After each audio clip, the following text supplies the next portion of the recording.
Alessandra confronts Katrina, her mother, after Kate ruins Alessandra's actual mother's dress.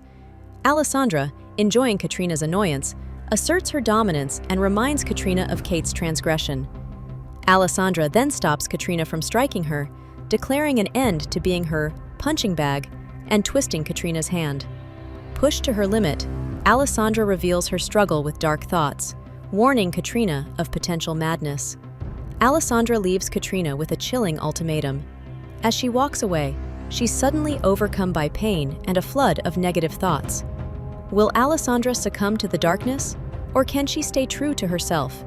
Can she truly hold on to her promise not to lose herself when years of pain threaten to consume her? Time quickly passed in the Baron's home, much to everyone's delight. For Alessandra, it meant she was closer to leaving her childhood home to live with the Duke. For Kate, it meant she would be going to live with Edgar, a surprise Alessandra was not expecting. Katrina was counting down the hours for when she would be rid of Alessandra, even if it meant she was going to live with Edgar. Desmond, on the other hand, couldn't wait for Kate to seduce Edgar and get married to him instead of Alessandra. He was praying she would get pregnant after one night with Edgar. It soon became time for dinner, and with the new changes to the house, Alessandra arrived at the dinner table. She could not remember the last time she came into the dining room to eat dinner with her family. It was always in her room alone, with nothing but the noise from the farm. Alessandra already knew which chair at the table she wanted to sit in as she neared the table. It was the one her mother used to sit in each time they had dinner.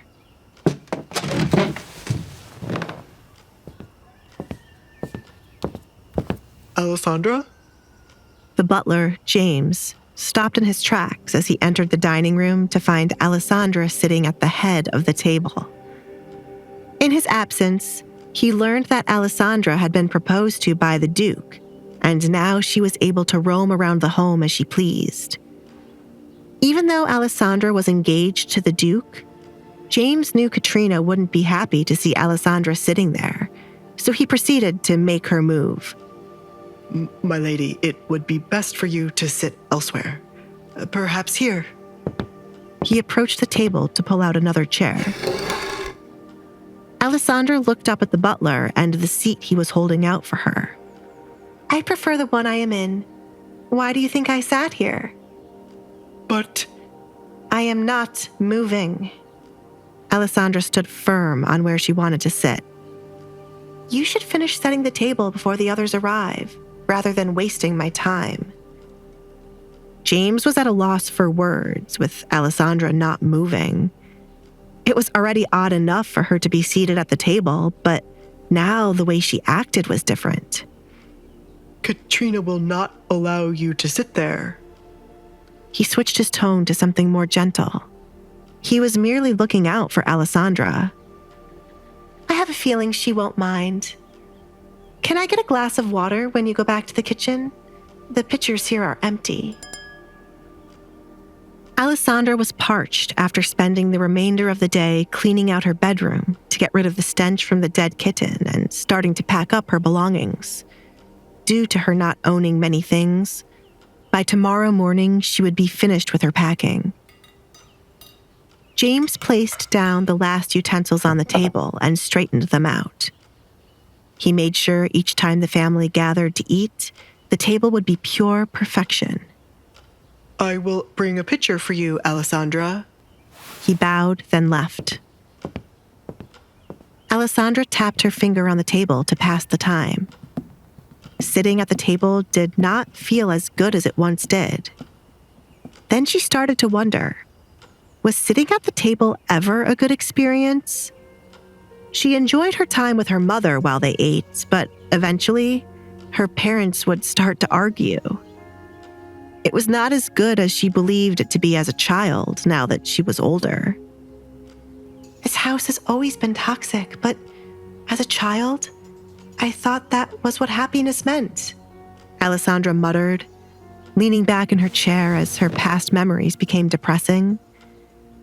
She started to think about what else she thought was good as a child, but now that she was older, it certainly wasn't good. This house has so much negative energy. It deserves to just be burned down. You really are taking this too far. Kate strutted into the dining room like a new person. It was as if her earlier encounter with Alessandra never happened. And do as you please, Alessandra. The higher you climb, the further you fall when this blows up in your face. What blows up in Alessandra's face is Kate referring to, and how will it impact Alessandra's engagement to the Duke? Given Alessandra's newfound defiance, how will her relationships with Kate, Katrina, and Desmond escalate as she prepares to leave the Baron's home? Hey, I'm Alessandra. If you're wondering what happens next, download the Pocket FM app now and listen to the exciting episodes of The Duke's Masked Bride.